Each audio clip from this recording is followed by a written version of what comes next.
Ladies and gentlemen, boys and girls, welcome to the Medical Futurist Facebook Live video. I'm Bertalan Meskó, I'm the Medical Futurist, and I hope that by this time you know that you can find me on medicalfuturist.com and you can subscribe to the free newsletter about the exciting news regarding the future of medicine and healthcare, again on medicalfuturist.com. Today it's quite an exciting video for me too, because we unpack a brand new medical device, and I'm talking about the Vive, W-I-W-E, a medical device in the case of which I was a consultant in the very first initial phase of the device. I gave suggestions to the company about how to use their initial idea when developing the product, but now I'm quite excited to see how it works out in action, and we will unpack the Vive and I will try that live with my smartphone as well. So the Vive's idea was that Professor Kozman had a great algorithm using electroencephalogram, EKG, the electrophysiology of our heart. And they used the algorithm to predict, or at least to assess, the risk for stroke and sudden cardiac death, quite serious conditions. And it would be amazing to know the risk that you have based on an EKG readings, but there are not really good devices for that. So as we are live, please feel free to ask any questions. I will try to check them live right here. And let's do that. Let's unpack the Vive. This is just the package I received, the Vive, but here is the thing that we are the most interested in. And the company was quite kind to send me this as well, like a small pocket for the Vive device. So that's all we have. I love this initial logo or symbol. It represents the electrocardiogram, but also the Vive, the W is in there.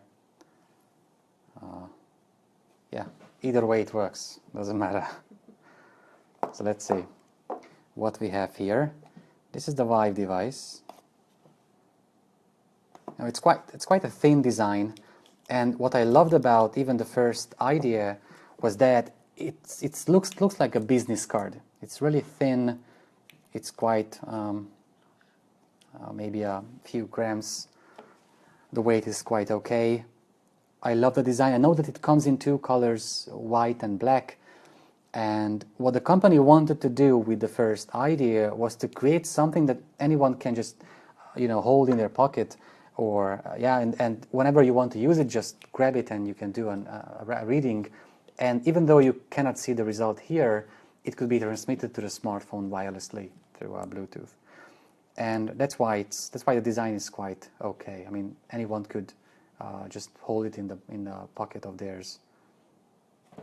My favorite part is this, when I remove, I love this. All right, so the white Vive. I also dive into the box that we have here.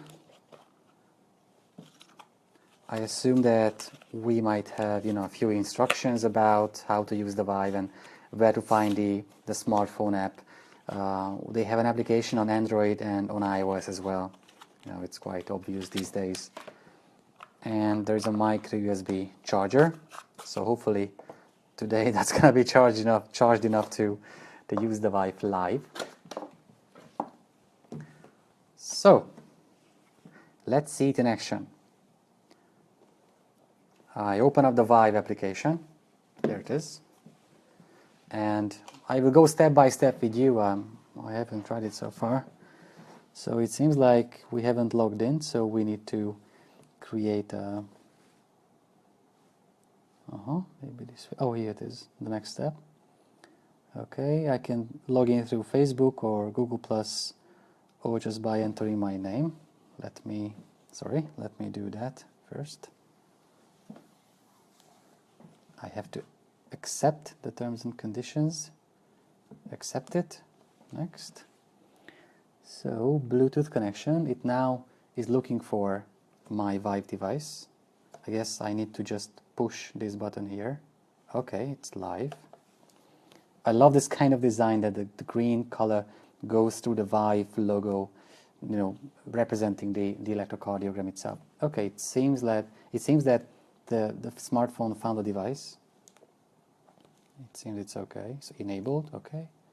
Next step. Okay. Now let's do a recording. Let's see what a device can do. I will try to do it in a way that you can see both the smartphone and my Vive device. Let's do a new recording. Okay, this way. I just have to hold it comfortably like this. Preparing to record. So in about 6 seconds, it's going to record my EKG.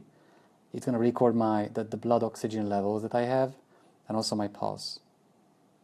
As you can see, it takes 1 minute, precisely 1 minute, to finish the recording. What we see now is my one-channel EKG out of the the possible 12 channels. My pulse is 75. I'm a bit nervous and excited about this reading. My blood oxygen level is 97%. Above 95, it's all right. So I should be okay. Many devices can measure these things, but what I'm really interested in is what happens when it starts analyzing my EKG, and what kind of things it can find, and how we can dive into the details of the EKG data. I'm a physician myself, but I don't analyze EKG on a daily basis, so it will be great to be able to dive into the details. So a few seconds left. I'm still very excited. You can see based on my pulse. Usually my pulse is about 60 or 55. Now it's over 70. I can release the electrodes now. Evaluation is in progress. Maybe you could see on the device, but it was quite cool how the green light went through the Vive logo in those 60 seconds. So here's the evaluation screen. All right. I guess we get here a description of the signals. Green means I'm fine. Yellow is something I should take care of. And red is not really good. First, my blood oxygen level was 97. And as you can see on the scale, between 95 and 100, it's all right. My pulse was 77. I guess it was a bit high. But again, I'm quite nervous using it for the first time. And we can dive into the details just like this. There was a small, Jesus Christ, there was a small deviation detected in my EKG parameters, but I will try to record it again. I'm pretty sure I'm fine. I actually use many of these devices on a daily basis.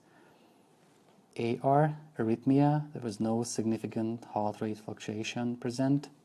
Okay. And this is the ventricular repolarization heterogeneity. It's quite a medical term, which is hard to understand, but they try to describe what it actually means for us. And there was a claim in the initial press release about the myocardial status that they can assess by using these electrodes. So now one by one, let's dive into the details. Info.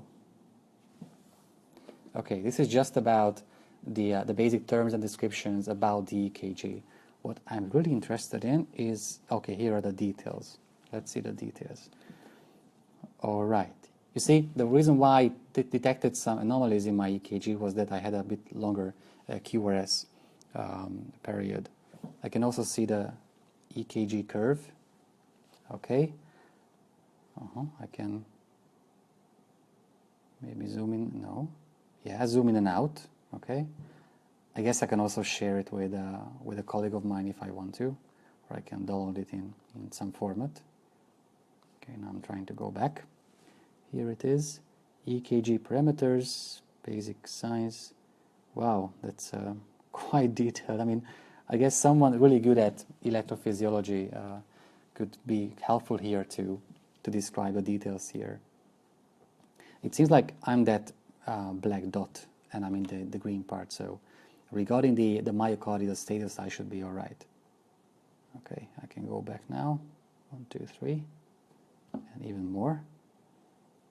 And what else can I do? I can just leave a note for myself, like when doing this analysis, did I have any exercises, drinking alcohol, indisposition, dizziness, what kind of symptoms I felt, if any, and what pills or drugs I take, and whether I have any comments, like under what circumstances I had the recording. All right, I can share this. Let's see how I can share it. I don't have any contacts yet, but it seems that, as you can see, I guess in the settings, I can add contacts to send my recordings via email. That's yeah, I can also, I guess, do this here. I can just add names and emails then I can send the recordings to them directly in a private line. So I would love to go after this yellow part, so let's do a new reading again. I want to make sure I'm fine on the long term. I hope that you can see everything like right here. So a few more seconds, and that's going to start the recording. It's really comfortable to hold it. It literally is like a business card. So we start again. Almost a minute left. Okay, my pulse is a bit better now. It seems like I need some time in the Facebook Live session to get comfortable myself. My left thumb is on the sensor that can measure the blood oxygen levels, and I'm holding two metal sensors to do the EKG recording, as you can imagine. They had a claim, the company had a claim in the press release that the algorithm that they use is more than 98% accurate. So we need to go after that. And they don't need a Holter monitoring, a 24 hours monitoring system. They just, you can just give the Vive to your elderly parents, and they can use it whenever they want. They don't even have to know how to use a smartphone, because they just hold the device, the information will be sent wirelessly to the smartphone, and even you can access the smartphone app from a distance. So this way we can take care of our elderly parents and patients, even from a distance. All right, I release the electrodes. The Vive is getting ready. Oh, I see, gamification is in progress. Only one measurement is left for me, then I will get some new kind of information. Okay, no, I'm gonna be all right. Everyone can be calm now. Everything is green here. The pulse is 81, the oxygen saturation is all right, and my EKG is okay. I just had a question on the Facebook page about how to get the device. Well, myvive.com, my and WIWE.com is where you can find it. Yeah. So what else can we do here? I can use, it's quite a brilliant design. So that's my white, elegant Vive, and I can just get it out like this. I don't know whether I have to turn it off or it's auto. Okay, I turn it off. It's good. I can turn it on just like this. I love this design with the Vive and the EKG format. So that's the Vive, what we've got here. I'm pretty sure that I will keep on discovering it and testing it so many times. I will use it under different circumstances. During speeches, I like to do such things. I will use that to compare it to the results from other devices that can also record EKG. There are many others like AliveCore or Viatom Check, which I've been using for some time. What I like about this is certainly the design and the fact that I can do a recording and I don't have to use or be able to use a smartphone to see the results. I also love the kind of details we get based on the EKG that it measures. So I'm pretty fine with it. The application is it's in infancy. It might need some more dynamic features in the future, but that's all right. I mean, anyone can dive into that and check their own EKG in just seconds. I see that you have some questions about still how to get the Vive. The website's the address is myvive.com. So myviwe.com. You get all the details on the website about what it can measure, basically, what kind of prediction it can give about stroke and the risk for sudden cardiac death. The website is quite detailed from this perspective.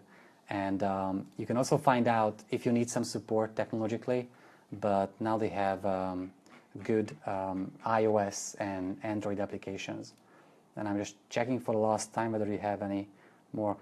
Someone said that it looks so useful. Yeah, that's the case.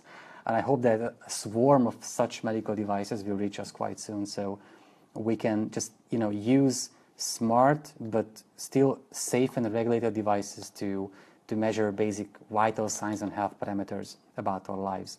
I'm not saying that these should replace medical devices, because they shouldn't, but we should have the chance to get more and more information about our health, so we can actually make meaningful and informed decisions about our health. Without data, no system can be improved. And I know I'm always saying that, but technology cannot change your lifestyle. Only we can change your lifestyle with good technologies. Besides the wife doing an EKG analysis in details and giving us scores about or predictions about stroke and sudden cardiac death, it can also measure the number of steps one takes a day. I mean, if you go back to the main screen, then and we go to profile. I mean, I haven't finished it so far, but there's a fitness spot, as you can see. So it measures the number of steps you take a day. It's like a fitness tracker, looking like a business card and having the same weight as a business card. In the meantime, from time to time, you can do your own analysis. And let's just dive into information. Well, you get some medical information about, I guess, the predictions that it makes about stroke and what EKG does and what you can learn about when you check the results of your EKG recording. What is atrial fibrillation? Why it's so important in predicting such risk for serious conditions, what they mean by myocardial status here, what you need to know about the pulse and fluctuating heart rates and the blood oxygen levels. So it's quite detailed information to learn more about the health of your heart, the heart or the physiology of the heart. It seems like we can change accounts, so even more users can use the same Y with the same application, and still they have their own profiles and their own recordings. And if a recording is not transmitted automatically to the application, then it seems that we can manually synchronize that. It actually helps. So that's what we have about the Y. If you have any more questions, even after this video is over, please leave them on the Facebook page, and I will keep on answering all of them. And please note that next week I will have a genetic test live. So that's going to be an unpacking of genetic tests. I will give my sample. I will open up almost physiologically and literally to you, and we can discuss why a genetic test can be useful or useless in predicting the future of your own health. So if you have any questions, please go to the Facebook page of Medical Futurist or to medicalfuturist.com, and see you next week. Thank you for watching.